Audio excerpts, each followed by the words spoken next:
Daragdagan pa umano ng Amerika ang puwersa nito sa Iraq para labanan ng Islamic State.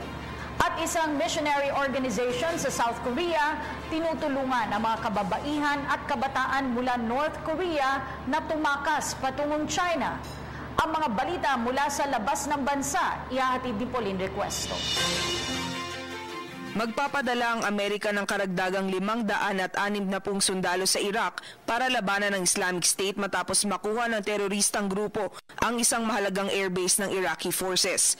Inanunsyo ito ni US Defense Secretary Ash Carter nang bumisita ang kalihim sa Baghdad kamakailan.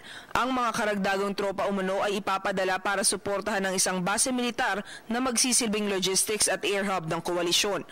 Kasalukuyang nasa Iraq ang nasa mahigit 4,600 US military personnel na bahagi ng koalisyon ng mga bansang lumalaban sa Islamic State.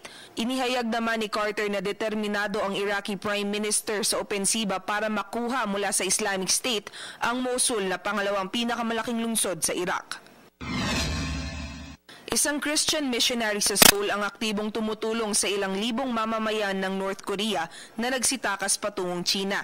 Si Pastor Chun Ki-won ang abalang nag-aasikaso sa mga ina at kabataan na makapunta ng South Korea kung saan sila pinagkakalooban ng bagong kaunlungan at pagkamamamayan. Tinutulungan din ng grupo ang mga kabataang gustong makapag-aral. Batay sa isang pag-aaral, halos 80% ng mga tumatakas ng North Korea patungong China ay pawang kababaihan. Nabibiktima umano ang mga ito ng human trafficking at nasasadlak sa pag-aasawa, pagiging katulong at prostitusyon dahil na rin sa kawalan ng mga karapatan ng pagiging migrante sa China. Ayon sa South Korean government, tumatakas ang mga North Korean nationals dahil na rin sa mapaniil na rehimen ni Kim Jong-un at sa matinding kahirapan. Sa tulong ng missionary organization, nabibigyan ng bagong buhay at pag-asa ang mga migrante, lalo na't may ilan sa mga ito ang dumanas ng matinding mental at emotional abuse habang nasa China. Para sa PTV News, Pauline Requesto.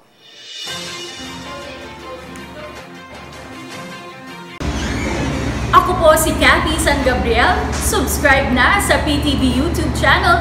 I-click lang po ang subscribe button.